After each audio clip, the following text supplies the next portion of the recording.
HiFightIQ. On the phone by brutal Johnny Bedford, UFC veteran, fought everywhere, all over the world, literally. Johnny, how you doing today, sir? I am well, Berman. Thanks for having me, man. I'm excited to be here. Absolutely, man. Basically, we wanted to talk a little bit. We and I had a conversation, very, very real, truthful, honest conversation about kind of your place in your career, what you're looking for fights right now, but how that's not being kind of reciprocated in any way. Yeah, I couldn't agree more. I'm a veteran. I've been in this game a very, very long time, and how the sport seems to be going the last couple of years is completely different than how I came up. Everyone seems to think the way to the UFC or the way to these big other promotions is by protecting your record and not fighting anyone. It's a guy like me who's constantly looked for the best fights and fought the hardest guys available, and I was never offered, like, who would you like to fight, of these two or these three guys, and I get to kind of handpick who I match up with well. I was offered opponents and he said yes or no, and I was the guy that always said yes. I mean, if you look at my record on paper is not even outstanding, but the guys I fought, even before the UFC, are top level guys. I mean, I fought Daniel Pineda twice before him and I, either one of us were anybody, even before we made the UFC. We were trying to fight each other to get to that stage. We knew that we had to fight tough competition to obviously to get recognized and to get credibility and to obviously make that big jump. It's not the same anymore.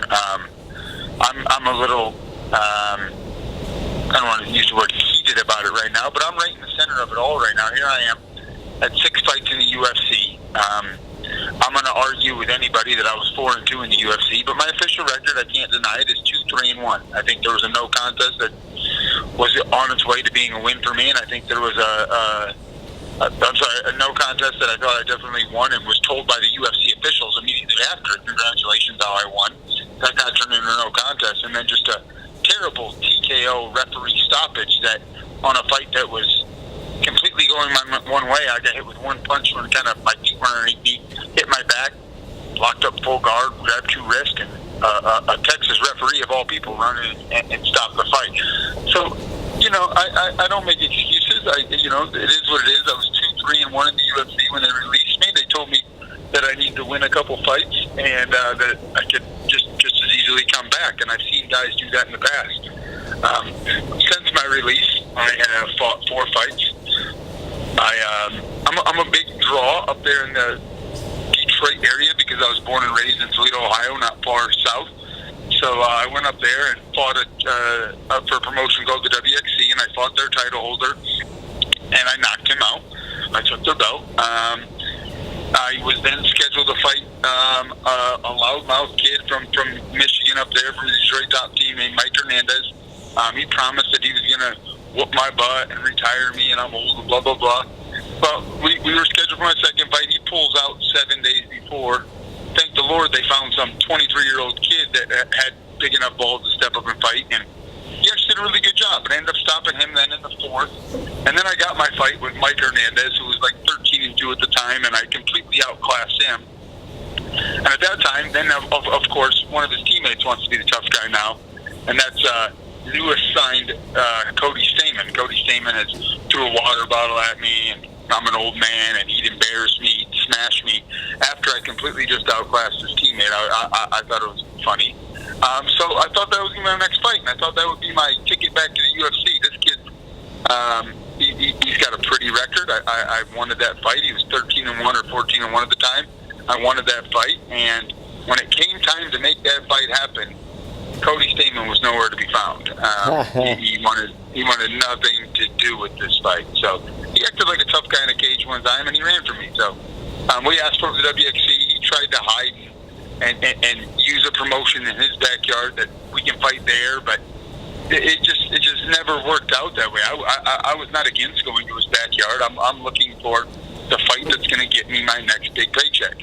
Whether that's the UFC, where I obviously want to go back to. I mean, but I'm not opposed. I'm a 34-year-old veteran. I want to go make money. I do this for a living. And so if Bellator or ONE FC or these other big promotions came a knocking, that's what I'm looking to do right now. I've only asked to fight the best guys. I actually, when Colin Cantrell reached out to me about fighting on this upcoming LFA card, he asked me who would I like to fight, and I told him Cody Stamann. Cody Stamann quickly turned down the fight. I wasn't shocked. Told me he had an injury, and I thought it was pretty funny that he made his UFC debut a week before he was offered to fight me. So that injury couldn't allow you to fight me for LFA, which would have been your probably ticket to the UFC if you win. But I guess the sport goes to that now. Just sit on the sidelines, fight a bunch of bums, protect your record, and have good management, and they'll get you in. Well, Cody Stamann is 14-1, and I think his last 5 or 6, I'd have to go do my research again, but I think his last 5 or 6 fights that he fought before the UFC, every guy he fought was coming off of a loss. It's just ridiculous to me. So when he turned it down for LFA, I asked for numerous other people. First person I asked for was Mr. 11-0 Eli Tamez. It made sense to me. It made sense to, I think, Legacy. Another local DFW guy, got a pretty record. He thinks he's a hot prospect and he's going to get the big jump. So I said, let's see if he's ready for the big show. Let's let him fight a UFC vet. And of course, he quickly turned that down. And so we went to the drawing board. Which top prospect's going to step up and fight me? And the answer is none. The answer is none. Colin Cantrell puts out a post that he says, "I'm beginning to think that everyone's afraid of Johnny Bedford." And in 90-some comments, 2 guys chirped up and said they'd fight me. I asked for not the guy I'm fighting. There was an 8-1 kid that has the World Series of Fighting fight under his belt. That I said, okay, you win. I want to fight you, but because of travel and everything else, and LFA is a business, they went with Jimmy Flick, who's fought for them before. Doesn't have the greatest record, but he doesn't have a bad record. He's 9-3, I believe. But it wasn't what I'm looking for. I'm looking for those 11-0 guys, those 14-1 guys, those guys that I know because of the record are knocking on the door to getting signed by these big organizations. That's who I want to do, and I want to beat them up, and I want to jump their spot in the line for sure. Well, you're talking a lot of the stuff you said. I mean, you and I both know. I mean, for people who aren't aware, I was helping you out for a while. Every single time you got, I would get a phone call from the UFC. It was, "Hey, Brad, is Johnny ready to fight?" Absolutely, he'll fight anybody. When do you need him? We need him in 3 weeks. We need him next month. We need him whenever. And they don't realize, you're on the phone with me. Absolutely, I'll take the fight. FYI, I tore my knee up. FYI, my hand is broken. FYI, whatever. You still took the fight. So you would take it under the worst circumstances available. So if there's going to be any back and forth from somebody saying, "I want to fight the best guys. I want to fight the toughest fights. I want to fight where people will notice me and get me where I need to go," that's you. That in your entire career. I agree. So I appreciate it. Yeah. You saw it firsthand. You worked together for many years, and it didn't matter who they called. It didn't matter who it was. Yes is the answer. Yeah. This is what I do for a living. You would say I'd like to fight this guy or this guy or this guy, and they would say, "Oh, no, let's not do that. Let's do this guy," and it would be a completely opposite style in a completely different country or whatever. And it is what it is. You're a fighter. Fighters fight. Exactly right. Fighters fight. I say that. I've said that too many times now to these hot prospects that think they're entitled and whatever else. I said, fighters fight and Girl Scouts sell cookies. I mean, what are we doing here? So. Absolutely. As far as where you're at, you talked about it a little bit, about what the circumstances were with your matchups. But since you've been cut from the UFC, how many fights have you won? I've won 4 straight, all by finish. Real quick, let's say that one more time. All by what? All by finish. I'm not a decision guy. I'm not out there to lay on you and win a decision. I'm a fighter, bro. Like, we're going out there like, you you can turn the clock off if you want. So let's be honest. Rounds if you want. So let's be honest to people. So if there's any questions, because promoters will ask this or they'll think this. Let's be honest. You know how to wrestle, right? I do know how to wrestle. You know jiu-jitsu as well. I'm a Division I college wrestler. I'm a black belt in Brazilian Jiu-Jitsu. And you're finishing people. You're not laying on people and running out the clock. So for these promotions that, like 1FC or Ryzen, that have knees to grounded opponents and soccer kicks, I mean, all that's giving you is more incentive just to finish fights anyway. And if they're even scared of, oh, well, he's just a wrestler, we don't want a boring fight. You're not doing that now. And if you get a takedown, you're going to end up finishing them anyway with strikes. If you've watched my last 4 fights, you wouldn't know that I wrestled a day in my life. My whole game plan at this point is let's stand up and entertain somebody. I'm 34 years old, bro. I've been wrestling my whole life. Like, to be honest with you, I'm too old and just tired of wrestling. Let's stand up and let's see who the bigger man is. Or not even the bigger man, let's see who the better man is. I'm going to test my will and my skills versus anyone. If you want to stand up in that cage with me for 5 minutes, I don't think it's going to be a good night for you. If it does go to the ground, I'm obviously more than well prepared. 2 wins ago against Hernandez is technically a submission, so he's my only non-knockout in my last 4. But the submission came because I flattened him with a right hand, and he fell to his belly, and I beat him up, and he just gave me his neck. It wasn't my fault, so I had to choke him, I guess. But I'm not even a submission guy. I'm trying to go out there and beat you up from start to finish. That's just. I think I'm a little bit meaner. I think there's a little bit, maybe something wrong with me in the head. I don't know. But I have zero interest. I have zero interest in losing decisions. If you see my losses, most of them are by finish. I'm going to go out there and I'm going to either finish you or I'm going to go out on my shield. That's just how I am and how I've always fought. So, I mean, obviously that's going to be the plan. We're looking for 5-0 since your release. This weekend, LFA against Jimmy Flick, and you brought it up. It's not he didn't just fight for Legacy in the past. He's fought for their title. He fought Will Campazano. Correct. So it's a proven guy. He's had some tough fights for sure. Yeah. I respect Jimmy. I think he bit off more to get you by commenting on that Colin Gantrell post we were talking about a little earlier about who wants to fight Johnny Bedford, and Jimmy was one of the two that said he would. I was kind of shocked by that. You mentioned that he already fought Will Campazano.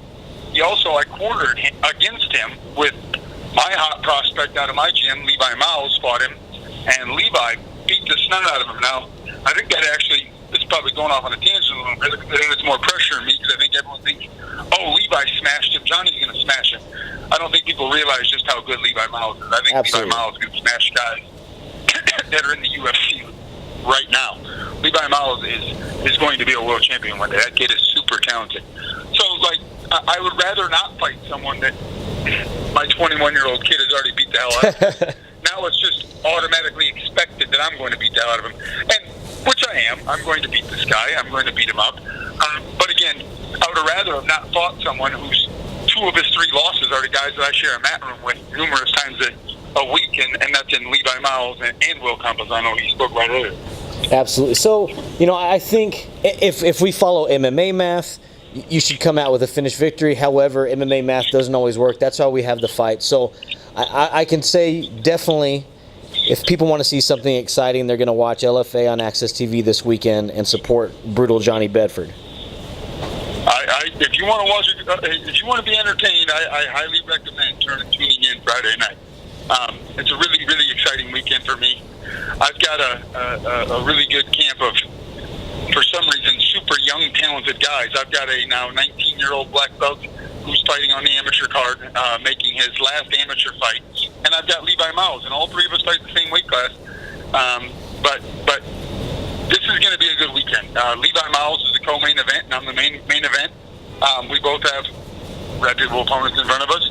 But I have extreme confidence in Levi, and I have extreme confidence in myself. I think we're both going to go out there and just prove to the opponent, to the promotion, to the world on TV that we are just better than these guys on these regional shows. And it's time for the rest of the world to realize that and sign not only me back to the big promotions.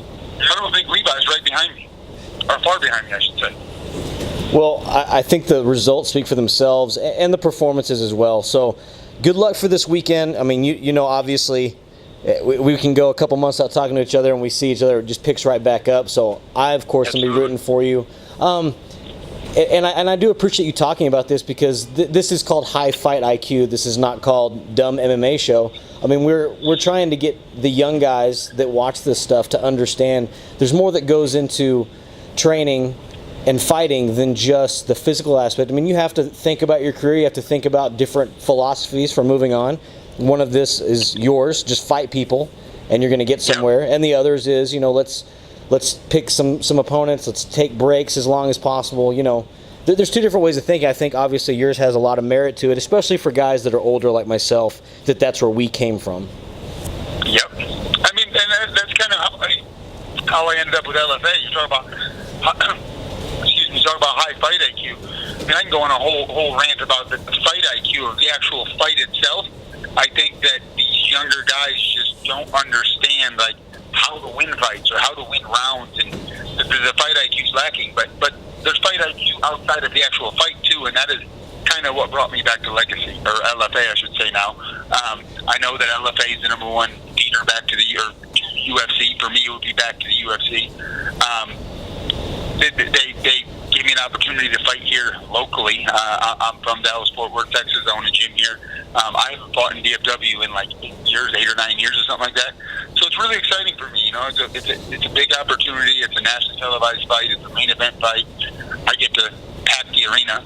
It's going to have hundreds and hundreds of brutal Johnny Bedford fans there. From my 7-year-old students to their 50-year-old dads will be there too. You know, I've got everybody coming. So it's going to be a really fun night. But that fight IQ, I mean, kind of what we talked about is LFA, I had to make this fight happen. Now, I didn't get the opponent I wanted, but I still think this is the platform to take me back to that next level. Awesome, absolutely. Well, Johnny, I'll be looking forward to watching you this weekend. Please expect to get a congratulatory text message afterwards, because I'm hoping on sending one. And I will talk to you after the fight, brother. I appreciate your time. We will. Man, thank you, Brad. Thanks for your time, and again, thanks for all the listeners. This is a guy. It's not a media guy. This is a fighter guy. So, Brad, I respect you, man. I think a lot of media guys think they know MMA and they try to do it. Brad, you're in it. So I respect your podcast for sure. And obviously, me and you have always respected each other. So I'm super thankful to have for you having me on. And all the listeners out there, please tune in Friday night and watch me put a whooping on this boy. Awesome, Johnny Bedford. Good luck this weekend. We'll see you in the cage. Thanks, brother.